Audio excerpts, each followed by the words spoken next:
Howdy-ho. Welcome to the Detroit Lions podcast, coverage of the training camp 2019. This year, we're bringing you in-depth coverage of the Detroit Lions preparations for the 2019 NFL season. Our coverage is going to include camp battles, insider info, signings, cuts, and a whole lot more. We'll have it all for you this year. And now for your hosts for today's show, it is Chris and Andy, the Sandman Morse. How you doing, brother? Good. How are you? Well, glad to have you here. Glad to get kicked off and start with our first day as credentialed media. And you did it, man. You were our sacrificial virgin. Did it feel good? Felt so good. It was so good. I slid right in like I belonged. Well, you did belong, and they said so. So let's talk about it, man. Let's talk about it. We got a couple of things to hit. We're gonna do it's kind of like the old quick takes episode we did with Risden, but we want to make sure we get a couple of things covered today because a lot of news broke in the last 24 hours. Let's start first with this guy. You may have heard of him. His name's Mike Daniels. Comes from this little town called Green Bay, Wisconsin, evidently. Is this a good thing, or are we doomed? This broke all the rules that we talked about in the podcast, right?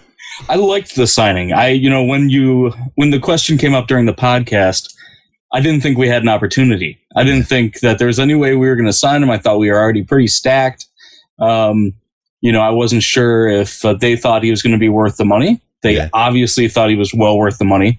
Spent $9 million, I think, on him. He's interesting for us because before we really only had Deshaun Hand providing us a pass rush from the center, right, from the defensive tackle position. So now we've got a second guy, and we have a full rotation of players that are all kind of specialists, but can still do it all if we need them to. Yep. That I guarantee you'll see Hand and Daniels out there on passing downs. And he's going to add an extra little dimension that we were missing last year that caused us some problems. A lot of the talk in the Patreon Slack has been about the change that this brings to the line and the front seven and puts us to like a top 5 position in the NFL. I tend to agree with that. I think this really makes a big boost to both our pass rush. And let's not forget about Trey Flowers. So bringing him on board, that was a hell of a signing. Bringing him in, and you get your pass rush, and then you get your run stop. You got Snacks in there. I mean, Deshaun Hand. You've really got a heck of a line there, and you get some hope with Jelani Tavai. A lot of people were low and high, and in the middle, and it sounds like he's been doing some interesting things out there. And we'll talk maybe about him a little bit today and what he looked like. But overall, this front seven looks pretty tight. It will be stout against the run, no matter what. Yeah, that's really awesome. I cannot wait to see how this plays out. All right, now as a result of that, there was a cut because you can only have 90 guys. It's a 90-man roster. Or 90 people. So far, it's 90 guys. And the Lions had to cut Theo Riddick. Now, we can talk about this a little bit. The cap hit or the cap gain from cutting Theo was about $3 million, right? 3.1. And you're talking about a $9 million pickup for Daniels. So effectively, Mike Daniels cost you $6 million this year. So just think about it that way, folks, as you're doing your math on this. So relatively inexpensive pickup here for the Lions to get a player of that caliber. So Theo's gone, a casualty. I remember like it was yesterday when you were talking about Theo and said he's got the best dead leg in the NFL. And those were some heady, awesome days. But he hasn't been the same guy since, has he? No, he's battled some injuries. He's fought through an offense that was inept, that was, very, very predictable. Yep. There's something to be said about our offense, being so predictable that hurt Theo Riddick. But at the same time, Theo Riddick is what Theo Riddick is. He's a pass-catching running back who has good pass protection. People forget that he's a good pass protector. Mm-hmm. But generally speaking, if he's out there, it's a pass play. Right. Either he's protecting the pass or he's catching the pass. So it really allowed teams kind of to tee up. And I think what Patricia and our entire coaching staff is trying to do is to get guys that are multiple, right? So Carry-On can run, he can catch. CJ's kind of a goal line specialist, but he can also run and has shown he can catch a little bit.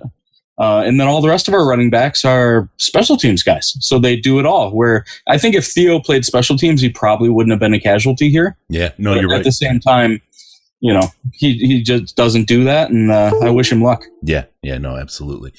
Yeah, that stinks that that he had to go. He was a great guy. He was great, and again, he's one of those guys, high character guys, fan favorite, at least for me. When I was at the game in Tampa, on the sidelines where you could hear it was us being the Jets fans last year in the first game of the season in Tampa, right? He was turning around, he was interacting with the crowd, and just was awesome. He's a great guy, a great person. And you wish him the best. And if he decides that, and the NFL decides that this is it for him, I hope he finds something that makes him happy in a post-career world, because he deserves it. He's a really, really good guy. So we'll go from there. Now, you talked about something there though, and I think you've been programmed by the coach. I think you've been subliminally hit, and you didn't realize it. You used word close to the word. You used multiples, but multiplicity. That was a word that coach used in the presser a lot this morning. Let's talk about that a little, because as credentialed media, you were able to sit in with the presser with coach this morning. Some good videos, some good pictures and stuff. Rules about that from how we can handle them, so we can't put it in and keep the video up and stuff. So why don't you kind of audibly give us a sense? We'll talk about multiplicity in a minute. Why don't you talk about, first of all, just the sense of, you're in the press room for the first time. What's the atmosphere? Is it just like it seems, where you can't hear the questions and the coach talks when you watch it online? It's infinitely better than being online. You can hear everything. Everything's nice and clear. It was good.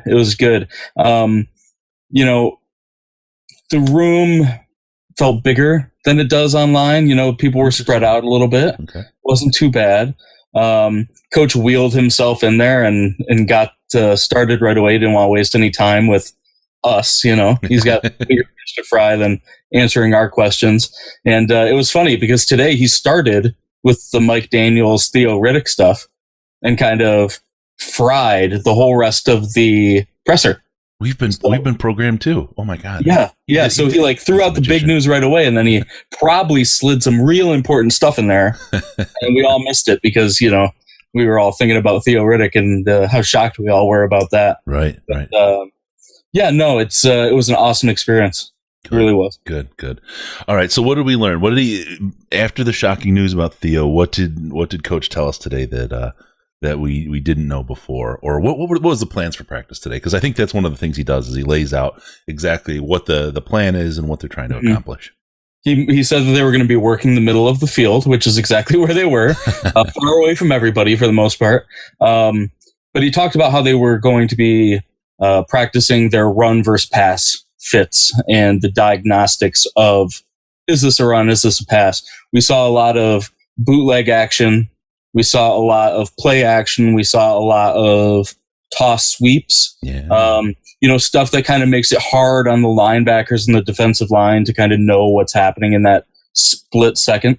So they're obviously working. That's kind of both sides of the ball, I think. Get your play action down, get your bootlegs down, while also giving the linebackers and the defensive line a good opportunity to get keys and to kind of see what they want to do and where they want to do it. Sure. Okay, so he set the table for us. We then wind up at practice watching this show. How was the seating for the press? I mean, you've done it all, right? You've done the regular fan, you've done the season ticket, you've done the special tier season ticket holder seating, and now you've done the press seating. How was the press seating comparatively? The press seating was okay. It's up high, so you get a good top down look at the field. You can kind of see things further away a little bit better than you can while you're in the normal bleachers. Sure. Just because you're not being blocked by anything, especially if you've ever sat low in the bleachers. You really can only see the stuff directly in front of you. So during 11-on-11s, the players line up and you're looking at their backs. Sure. You can't really see anything else. So from that perspective, it was good. The downside to it is that you're kind of in a weird spot. If you're looking at the field from where you come in, you're right behind the field goal post on the first field. And so today they were working on the left field, which was a little sideways to us, but you still get a pretty decent view of everything, and was able to catch a few interesting tidbits. Nice. So it's kind of the all 22 version view, right? Was from the sound of it, is a lot like some of the stuff we saw when we were at Senior Bowl this year. Kind of that end zone. Exactly. Down. Yep. Okay. Good. All right. So he talked about what they were going to work on. Well, let's start the day. Who won the day? Was it an offensive day for a win, or was it a defensive win day?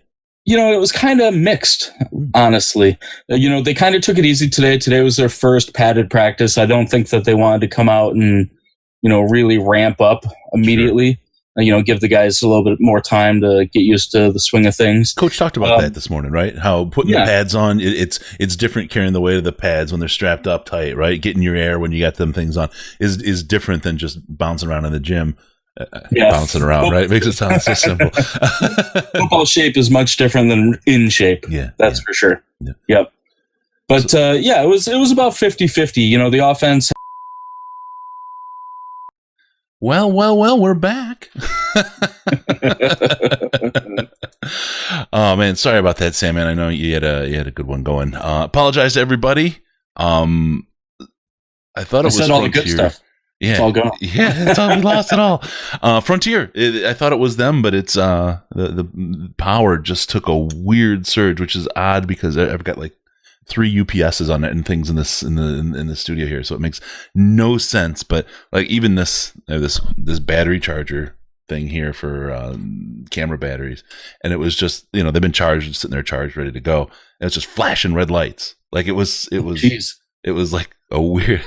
I don't know, something inside the network blew everything up. So anyway, here we are. We're back. We're live. Thank you, everybody, for your patience and for joining us back. Let's get back. We're at practice. And, one thing that we were going to go into was multiplicity. And you were talking about some of the running the guys were doing on the field and how they recognized it on defense versus how they executed it on offense. And from your perspective, looking at that, let's just first and foremost talk about Bevel's offense and what that looks like. What did you notice a difference in the way Bevel's offense was running than JBC? Let's just start there because I think that's a pretty significant piece for us. Now, I'll start this by saying that I don't think they ran anything too fancy. They're obviously new into the offense and getting everybody up to speed with it.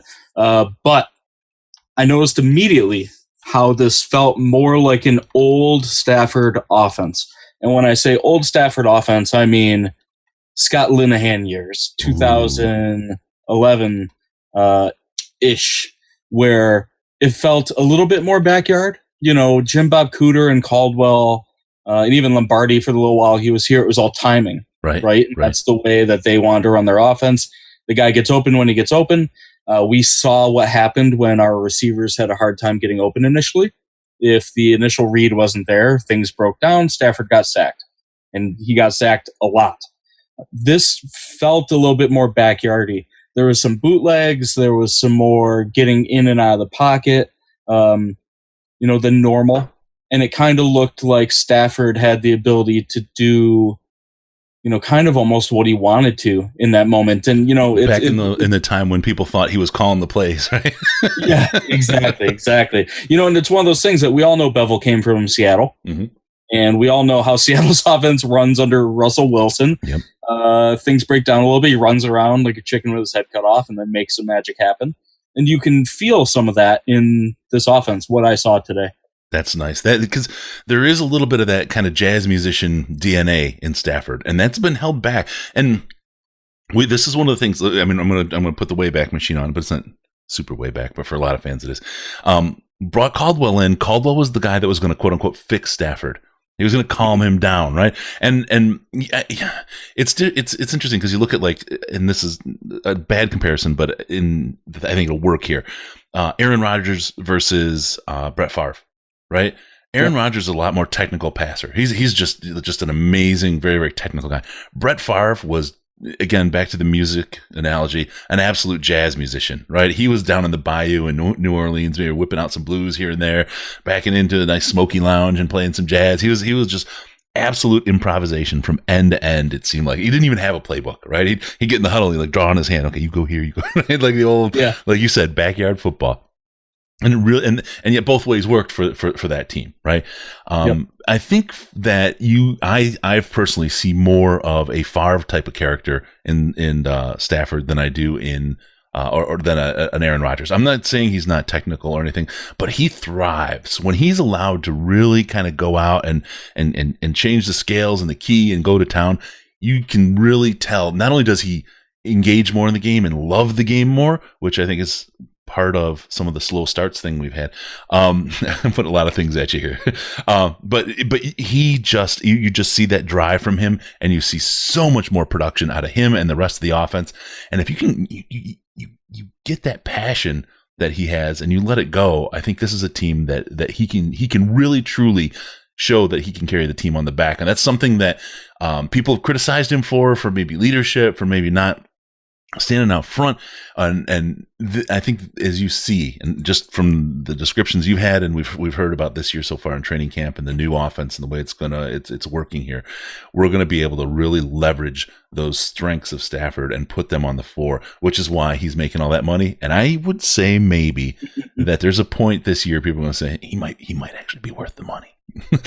Yeah, you brought up the whole Caldwell coming in to fix Stafford thing, and I think that, if you paid attention during the Caldwell years, Stafford was, I don't want, neutered probably isn't the right word, but I'm going to use it for lack of a better term. Yeah. He was lessened by Caldwell, but it made him more predictable. It made the offense less likely to turn the ball over.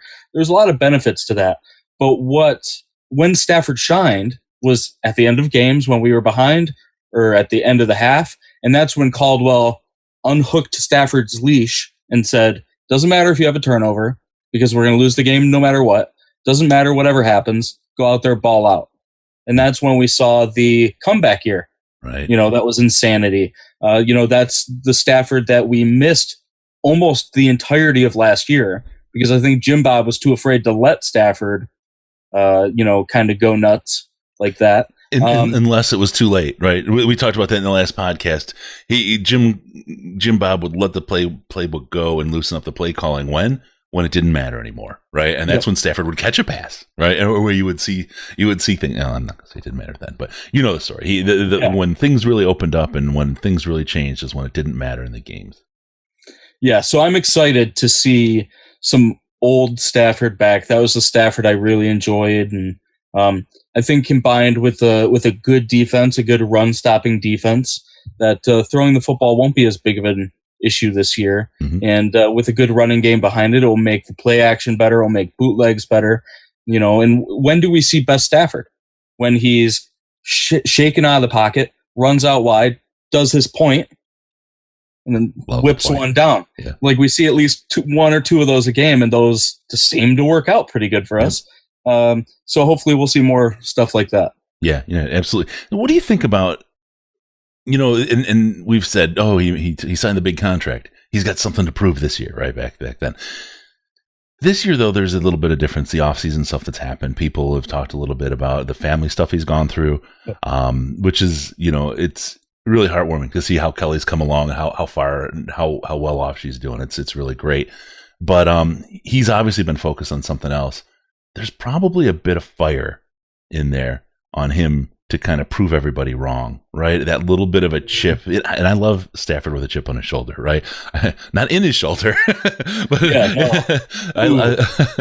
I love when he gets mad Stafford, right? Is the best Stafford. And he's got that thing and he's fought through it. And Kelly wrote a real heartwarming thing about being happy to get back to football and the season being back, and how usually it's tough because the family's apart and that kind of stuff. But this is like for her like the refresh to normality again. Yeah. But that kind of thing really kind of gives you that focus, and you see players so often. You see a guy come in as a rookie very, very rarely and light it up and stay lit for the rest of his career. Right. That there's a very few small number of people. What you generally get is that arc. They kind of get in the NFL, they learn the NFL speed, they hone their craft better, and they play at their peak for a good couple of years, and then they fade off, right? That's the mainstay player that you really know in the NFL. And this is one of those things, this kind of personal stuff like this, that matures and veteranizes somebody pretty darn quick. And this is I think we're hitting now peak Stafford. We may have lost a year or two, but with everything he's got going on, I think we're hitting peak Stafford years here for his opportunity and his drive and his sense of the game to really all come together in a mature way and perform in a way that is at the top of his ability. And your thoughts on any of that? Let's start. Let me take all that and back it up and say, how did he look today? Can you put any of that in there? Can you see his work ethic out there in the field today? Yeah, he looked good. I will say that looks the smallest he's ever looked. And when I say smallest, I mean, he looks thin. He looks athletic. He doesn't have any of that baby weight that he had for the first couple years when he was in the league with us. Yeah. His legs look like he's got running legs. I think he's put a lot of effort into putting good weight on, not just weight in general. Right. I think he looks fantastic. I think he played pretty good today. Like I said, he went 9 for 9 in some certain drills.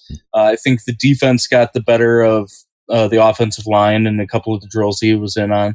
But overall, I'm excited for him and this year. He looks good. He did. He absolutely was as thin at Taste of the Lions, as thin as I've ever seen. I mean, I gotta say, just being a guy that's got some large bones and other stuff.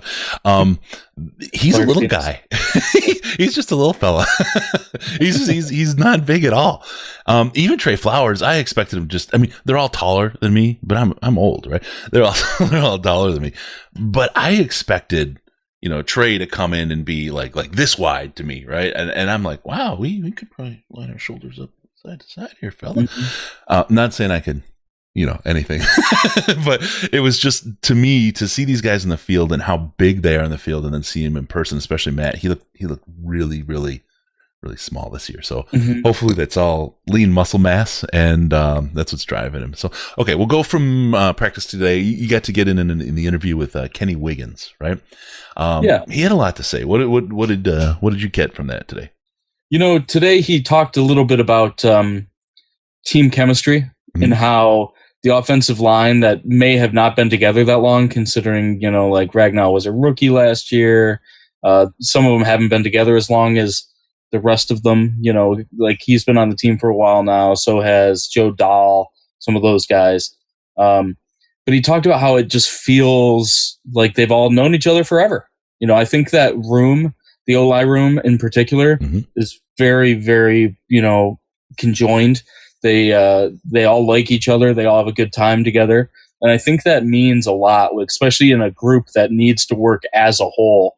It's not one wide receiver can be good, the other one can be bad, and the play can still work out. That's not really the case. Right. So when you have a group as a whole, working so well together, that kind of bodes well for the team. Excited about it. Yeah, for sure. All right, so let's talk about a couple of questions. We'll take your questions from the live chat. There's a good one here from Wheezy D313. What position group do you think we're going to be more screwed at if we suffer an injury? Safety or guard? Guard, probably. Really? Wiggins looked all right today at guard. Glasgow looks pretty good at guard. But I think, either one of those guys goes down. We're going to be sliding maybe Crosby in there. We haven't seen Crosby play guard yet. Some kind of speculated that he could fit there.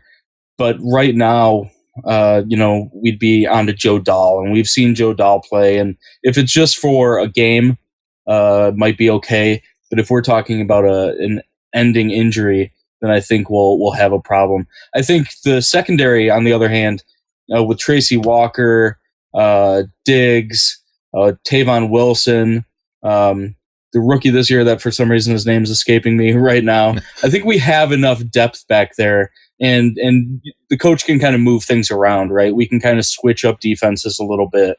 We can put a third cornerback in instead of a safety. We can do some stuff like that. Whereas you lose a guard, you lose a guard. You can't play without a guard. You can't shuffle things around too awful much in there. Yeah. So I think if I had to choose one, I'd say hopefully our guards stay healthy this year. Yeah. The whole offensive line, for a matter of fact. And I'll just give, I won't say it's the worst, but the thing at safety is I feel like safety is going to be a really, really big part of the defense this year with the way we are set up at cornerback and linebacker a little too. I think that safety injury is definitely going to be it's not something to be overlooked, right? It could have a significant effect on how the defense is run. Although the reason I would rate that lower than the guard issue is I just have trust in Patricia's scheme and Pasqualoni to be able to adjust to what they need to overcome that. So I would definitely agree that guard is the biggest hole. Let's look at a good question. This is from the Patreon Slack chat. Patreon.com/Detroit Lions podcast. Got to get that in there. And you'll have access to the Slack as well. Jim Young is putting it up. And thanks, Jim, for all your help. He was our first winner that we had a giveaway. And he's been super, super awesome to have along the way for the whole podcast. So good shout out for you, Jim. What's the biggest hole left on each side of the ball? And then we've got another one that I think is a really, really good one. We'll get to that. What do you think is the big hole left on each side of the ball, Sandman? Oh, that's a good question. I think the way that the roster is built right now, Patricia and Quinn really went after guys, and we talked about this a little bit earlier, that are multi-position. So all of our linebackers can play all of the linebacker positions. Our defensive linemen can all kind of shift around for the most part. Hand can play inside, he can play outside. We can kind of move things around. Same thing with our back end. We've got Slay and Coleman and I would say right now I'm the most concerned about our cornerback situation, just because you never know what you're going to get until the season starts. Sure. We could look fantastic there, but I can tell you right now that they are going to be tested, and they're going to be tested often because our line is so good. Yeah. It's going to be incredibly hard to run against us. Coaches will know that running against us 2 out of their 3 potential downs is not really going to bode well for them. And so it will possibly turn into we're facing, 40 passes a game on average. Mm-hmm. And that's a lot of wear and tear on your safeties, a lot of wear and tear on your cornerbacks. So that scares me a little bit. As far as the offensive side of the ball, I'm still a little nervous about the tight ends, to be honest. I think Hawkinson looks fantastic. None of the other tight ends have really done anything that's... Nothing out of Jesse James. You haven't seen him... No, not really. Nobody's done anything that's made me think, okay, I think we're going to be okay.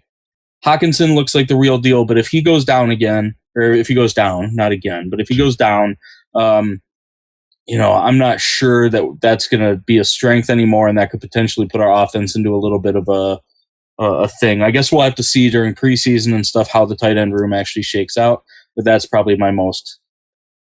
Yeah. Okay, no, that's a good one. We got another question that I'm going to hit here, but this is our, not only for time, but it's a breaking news sound. T.J. Jones signed with the Giants. That's pretty interesting. That just came across the Slack. I didn't know that stuff was going on. That's interesting for him. Good for him. They need a wide receiver. He's going to have a chance to show his stuff out there in New York. So best of luck to him. So we talked about Theo a little bit. One of the things about that we've been discussing on the Slack side is that Theo was a Jim Bob Cooter pre-Patricia era kind of a guy, but not a Bevel kind of guy. And that's one of the reasons for his cut and what made him less productive, less time on the field, and made it easier to see that his time was coming to an end in Detroit, even though he has opportunity for a career somewhere else. He's got the talent to do that. Who else from the pre-Patricia or pre-Bevel era doesn't fit on the team anymore? We've got a couple, I think. We were talking about Ashawn on the podcast this week. A lot of people, we can talk about him some more because a lot of people didn't like your take that he was going to be cut. Traded probably is a better way to put that, but I wouldn't take it off the. Yeah, by cut, I just meant he wasn't going to be on the team anymore. I didn't want to correct a million people, but no, you should do a million corrections on Twitter for the same thing. It's a good look. It's a really copy paste. Yeah, so I think Ashawn's one of those guys that in run fits. I think he did a fantastic job. But he's not very multiple. We talked about that a little bit. He doesn't move around a lot, so he kind of is what he is. Now, I'll say that Snacks is also like that, but Snacks is the best. Right. So you can't really fault the best in the world at what they do for only doing that one thing. Now, we've got a couple other players that kind of fit that mold too. Miles Killebrew is kind of a weird tweener that I think fit well with Terrell Austin's defense. as a safety linebacker hybrid. Jalen Reeves-Maben kind of fit into that same thing where he was the reverse Miles Killebrew, where he's more of a linebacker than a safety, but, wasn't that big. And today when we were watching practice, it's very obvious that we've got Christian Jones, Tavai, Davis, and then you've got Maben, who is much smaller than those other guys. But I think, Maben's getting work. I think that they're seeing as a blitzer, he can get it done. I think Miles Killebrew will probably be out unless he can show that special teams is really, really a high priority for him. Mm-hmm. Just because he's a tweener, he's not quite fast enough to play in this back end. He's not quite big enough to play in the front. It's kind of one of those awkward spots, but those three guys specifically stand out to me. Yeah. And we're getting the A-Sean punch in the chat. He bats down a lot of balls. This is Wheezy D again, 313. And it's a specialty, and that's true. He does. He knocks a lot of balls out of the air. He gets, what is it, like 9 a year? Some crazy number like that. And he plays well. The problem I see with him, and it's not a problem, but his role is similar to Snacks, I feel like, and he's just not as good at it as Snacks, right? He kind of gets in there and stuffs a run. I don't see him as a big sack kind of guy. He's a guy that makes, who pulls double teams and makes other guys, it makes it so other guys are easier to beat the offensive line. You made a great argument on how he may not fit on the roster. I'd love to see him stay. I was a big A-Sean. I was so happy when we drafted him. I think he's got a lot to add to the team and can bring a lot. So we'll see. And it could be beyond just what he does. There's also the personality fit as well, right? Yep. And that's the thing. And then the other part of Snacks is, he's only got a year left in the deal here. He's older, great guy. To have a guy that's under his tutelage for time and then be able to step into it is something too. So a couple different points there on keeping or love or leave it, right? Yeah, and I want to be clear. Because I think that A-Sean might be a casualty of how this team shakes out doesn't mean I don't want him here. I don't like him, any of that. I think he's a good player for us, and I'd like him to stay, but I could just see him kind of going. And I think people also forget that he started the year inactive, I believe. Yeah. Like he wasn't even dressed game one. Yeah, that was they kind of had to bring him back out of the woodwork because the run defense was so bad. Yep. They just needed more bodies. Yep. But, he kind of worked his way back, so we'll see what happens with that. Yeah, absolutely. All right, any more quick questions in there? I'm going to go through what we have. Don't forget, we got fantasy football going on at DetroitLionsPodcast.com. You can go to store.DetroitLionsPodcast.com. You can get your fantasy football. You can get your shirts. Great shirts, great merch we got for training camp. And get your Zach Zenner shirts in for Zach Zenner Day on August 1st. Also, do not forget about the party.DetroitLionsPodcast.com. We have a party on August 2nd. Dean Bland freaking Dino, former VP of officiating of the NFL, is flying into Detroit. We're going to premiere a video we did together. It's like a 10-minute sexy show. It's pretty good. And I promise you, I forgot to send it to you, Sandman. I will send it to you right as soon as we're done here. Awesome. It's great. I think you're gonna love it. I'm premiering the video. Dan Miller, as soon as he's done at Ford Field with the family fun day, is blasting down to come. He wants to come down, see everybody. It's going to be great. It's going to be a lot of fun. So Dan Miller's going to shoot in at the end of the party. Dean Blandino's there. Riz, Case, Sandman, myself. We're all going to be there. Dinner, drinks, soft drinks. You got to bring open. It's a cash bar for the other kind of drinks, the adult drinks. But all the soda you want to drink, all the pizza, salad, all the other stuff, the food there that you want to eat. It's a good deal.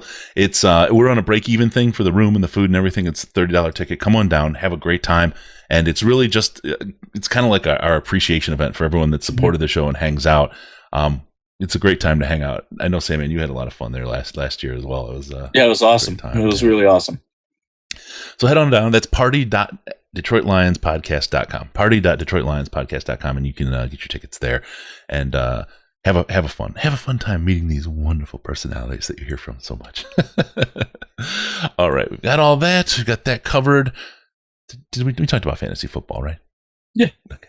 I think so. It's a good one this year. If you didn't like it before. Got Mary Lamos. She is, okay, now I have to give her huge props. Mary tweeted a picture of her on the first day of training camp this year with her I Heart ZZ, Zach Zenner shirt, and she got it signed. So she got to meet Zach Zenner. She got her Zach Zenner shirt signed. She tweeted out, it's the first known autographed I Love Zach Zenner shirt. So congratulations, Mary. You did it. You go down in history as part of the show. So appreciate that. And with that, it's a quick episode with a minor break in the middle. Sorry for the technical glitch. This is I cannot claim responsibility. I would own it if it was mine, but I'm gonna sue my power company for millions in losses for breaking up this video. We'll put it together. We'll fix it in post, and the on-demand version we'll have that cut out and make it much smoother for you. Thank you, everybody. A little quick takes. We'll talk more, and next week as we get more in depth. Starting on the 29th with training camp, we are going to be breaking these things out on a daily basis.